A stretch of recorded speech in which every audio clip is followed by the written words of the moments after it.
પ્રમુખ સ્વામી મહારાજ એક વાત બહુ જ સરસ કરતા કે જો તમે તમારા સંતાનોને સંસ્કાર નહીં આપો તો એક દિવસ એવો આવશે કે તમારે સંપત્તિ અને સંતતિ બે ખોવાનો વારો આવશે. આ એમનું વાક્ય છે. હવે સારા સારા પરિવારોમાં સંપત્તિ અને સંતતિ બે જતી હોય છે, કારણ કે સંસ્કાર ના આવે. એટલે સંસ્કાર તમારે આપવા પડે નાનપણથી કે બેટા સવારે ઉઠીને પહેલું ભગવાનનું નામ સ્મરણ થાય, પછી નહીં ધોઈને સ્વચ્છ વસ્ત્ર પહેરીને આપણે ઘરમાં જે ઘર મંદિર હોય ત્યાં 2-5 મિનિટ બેસીને જે પણ ભગવાનના સ્વરૂપમાં આપણે શ્રદ્ધા હોય ત્યાં 1-2 માળા નામ સ્મરણ ની કરાય. પછી માતા પિતાને પગે લગાય. આપણા સંસ્કારો છે. આપણી સંસ્કૃતિમાં વર્ષે એકવાર ફાધર ડે આવે ને એકવાર મધર ડે આવે નથી. આપણી સંસ્કૃતિ માતૃદેવો ભવ અને પિતૃદેવો ભવ છે. Every day is a mother day, every day is a father's day. એટલે રોજ માતા પિતાને પગે લાગવાનું. તમને આ હું અત્યારે લેસન આપું છું. It is your homework and you will have to give me a pledge કે તમે રોજ તમારા માતા પિતાને સવારે પગે લાગશો. જો માતા પિતા સ્વર્ગવાસ થયો હોય તો એના ફોટોગ્રાફને પગે લાગવાનો. Am I right? Raise your hands and you have to take a pledge. હાથ ઊંચો રાખજો, બોલવાનું છે. હું આજથી નિયમ લઉં છું કે રોજ મારા માતા પિતાને ચરણ સ્પર્શ કરીને પગે લાગીને પછી જ ઘરની બહાર જઈશ. Thank you very much. This is a life well લીવ્ડ.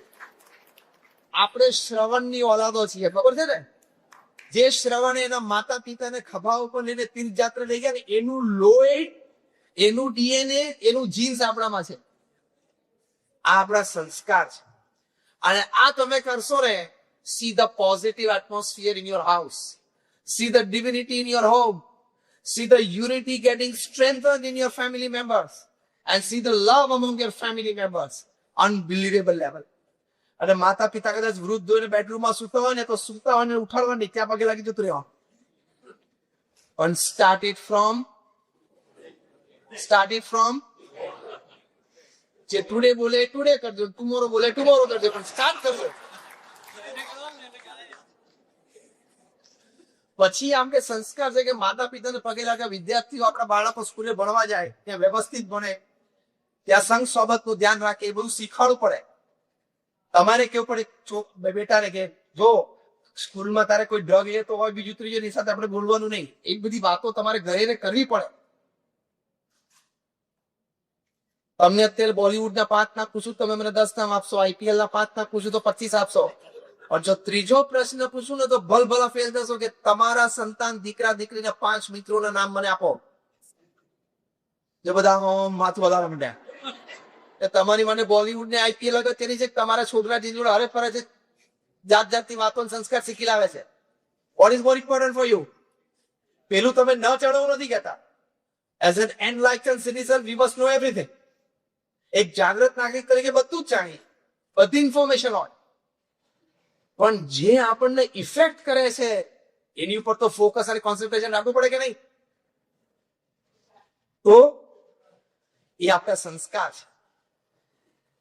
તમારે પણ જોબ પર જાઓ ત્યાં નીતિમત્તાની આપણે વાત કરીએ, એક સંસ્કાર. વ્યસન ન રાખવું એ બીજો સંસ્કાર.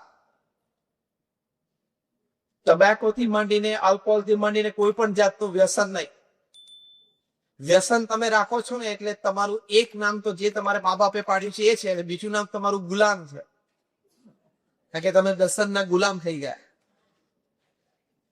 અને તમને એમ થાય કે જરા 2 ઘૂંટડા મારીએ તો જ કામ કરવાની મજા આવે, અથવા કામ કરીને આવ્યો અને ઘૂંટડો મારીએ તો જ રાત્રે ઊંઘ આવે.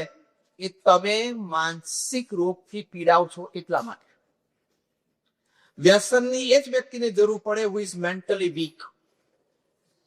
So he needs some tobacco or alcohol to charge himself. ભગવાને ઇનબિલ્ટ સિસ્ટમ જ આપણામાં એટલી બધી સ્ટ્રોંગ આપી છે ને, આપણે આપણા વિચારોથી જેટલા તાકાતવાર રહીએ ને તો કોઈ વ્યસનની જરૂરત નથી ને.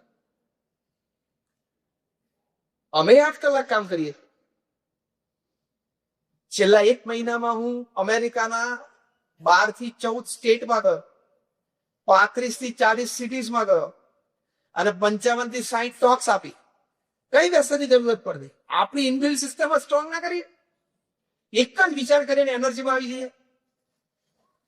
આ તો ટાઈમે પેલી પડીકી મળીને આમ થવા માંડે. એ બધું નબળો કહેવાય, બીમારી યુક્ત કહેવાય. જે લોકો અહીંયા બેઠા છે ને વ્યસન કરે છે એ લોકોના માથા ઉપર મારે એક બહુ મોટો આક્ષેપ મૂકવો છે, જો તમારી પરવાનગી હોય તો મૂકું, હા કે ના? તો આક્ષેપ એ છે કે તમે જે વ્યસન કરો છો ને, તમને તમારા પત્ની માટે કોઈ પ્રેમ નથી, તમારા સંતાનો માટે કોઈ પ્રેમ નથી, અને તમારા વૃદ્ધ મા બાપ ઘરે છે એની સેવાની તમને કોઈ ભાવના નથી. આ મેં ચારી દુખ્યો તમારી સામે. હવે હું સમજાવું ના ચાર્જ કેમ મૂકું છું. ટબેકોથી મૃત્યુ એટલે કેન્સર થઈ શકે છે શક્યતા તમને ખબર છે કે નહીં? હા કે ના?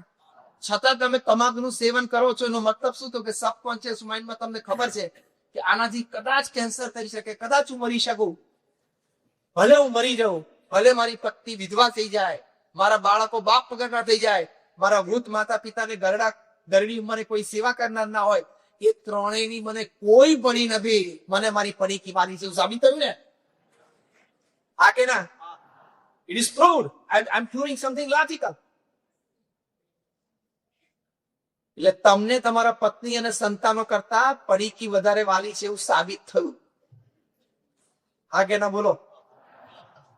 તો બે માંથી કયું વાલું રાખવું છે? બોલો. પરિવાર કે પડીકી? પરિવાર કે પડીકી? બોલો. પરિવાર વાળો રાખો. તો તમારા ફેમિલી મેમ્બરમાં કોઈને વ્યસન હોય કે છોડી દેજો, અને તમને બાકીના બધા ઈચ્છો છો કે અમારા ફેમિલી મેમ્બરમાં એકનાનું વ્યસન છે છૂટી જાય? કેટલા જણા એવો ઈચ્છો છો? બધા એવું ઈચ્છીએ છે ને? તો હું તમને એક સરસ ટેકનિક બતાવું. બોલો. 48 કલાકમાં રિઝલ્ટ આવે, 48 કલાકમાં રિઝલ્ટ આવે એવી એક ટેકનિક બતાવો. પ્રોવન ટેકનિક છે. ઘરમાં જે વ્યસન કરતું હોય ને એની સાથે બધાએ બોલવાનું બંધ કરી દેવા.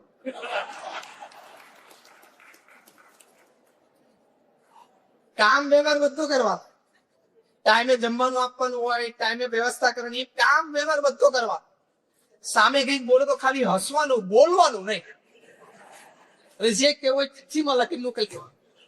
48 કલાક રિઝલ્ટ. Do it. અમે તમને નિસ્વાર્થ ભાવે વાત કરીએ, અમને કોઈ સ્વાર્થ નથી. હા, આપણે તો જીવનમાં અત્યારે પહેલી વાર મળ્યા, પરિગત મળ્યા ના મળ્યા ભગવાનની ઈચ્છાની વાત છે, પણ આજે મળ્યા તો એક સંતનો ધર્મ છે કે તમને સાચીને સારી વાત કરવી. અમને આમાં કોઈ સ્વાર્થ નથી. હું 25 વર્ષથી નેશનલ ઇન્ટરનેશનલ કોન્ફરન્સીસમાં I talk on various topics to professional, corporates and society level, social level in સમાજ everywhere. I don't charge a single penny for my talks. 25 વર્ષથી મેં એક પણ પેની મારા પ્રવચન માટે ચાર્જ નથી કર્યો. આજે પણ નથી કર્યો, અને આજે પણ એમાં રાઈટ ઓર રોંગ? FOC છે. હા, 1 કલાકથી. કારણ કે અમારે કઈ પૈસાની જરૂર નથી. BAPS ના કોઈ સંત પાસે પૈસા જ નથી, બેંક એકાઉન્ટ જ નથી. આ અમે નિસ્વાર્થ ભાવે સારા વિચાર અને સારા વર્તન સમાજમાં પ્રવર્તે એની માટે પ્રયત્ન કરીએ છીએ. અમને કોઈ સ્વાર્થ નથી, તમારા સારા માટે નહીં છે. માટે આ વ્યસન તમે છોડી દેજો. તમારા કેટલા તમાકુના ખેતર જોયા છે? આટલી ઊંચી કરો. ચરોતરમાં હોય છે તમાકુના ખેતર. એની વિશેષતા ખબર છે? Tobacco is the only cash crop upon this earth, the fields of which doesn't need a fence. તમાકુના ખેતરને કોઈ વાડ ક્યારે હોતી જ નથી. તમે ચરોતરમાં જોઈ લો, ખેતર હોય, ફૂટપાથ હોય ને રોડ હોય. કેમ? તમાકુના ખેતરને વાડ હોતી નથી. બાકી બધા ખેતરને વાડ રાખવી પડે કે નહીં? તમાકુના ખેતરને કેમ વાડ નહીં? જાનવર સંતને બોલવાનો, ગધેડો બોલવાનો, ખોટી જ નથી. Don't make the one generalize. Let us pinpoint to something so it is hit on the target. ગધેડો પણ અંદર માથું નથી નાખતો. બીજો કોઈ ગધેડો નથી પીને સુંઘવા જાય. અત્યારે તો આપણને ગધેડાની લેંગ્વેજ ખબર નથી. ભવિષ્યમાં સાયન્ટિસ્ટ છે ને બધા એનિમલ્સની લેંગ્વેજ છે જ. એ ડીકોડ થશે. આપણે ત્યાં ખાલી કૂતરું ભાષે જેવું નથી. એના ટોન, એના લહેકા, લંબાણ ઓછું, એની પરથી ઇટ્સ લેંગ્વેજ. ભવિષ્યમાં સાયન્સ લેશે.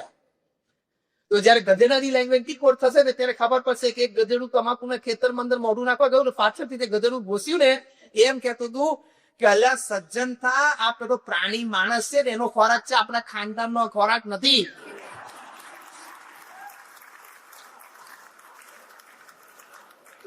આપણી ખાનદાનનું લજવમાં પાછો એવું એક ગધેડો બીજા ગધેડા કહેશે ને સાયન્ટિસ્ટ પેલું એનું ભોંકવાનું ડીકોડ કરશે ને ખબર પડી જશે કે આવું કહેતો હતો. એટલે ગધેડા આપણી આબરૂ લઈ જાય એ પેલા ગધેડા આપણી આબરૂ લઈ જાય પેલા. This is a life well lived.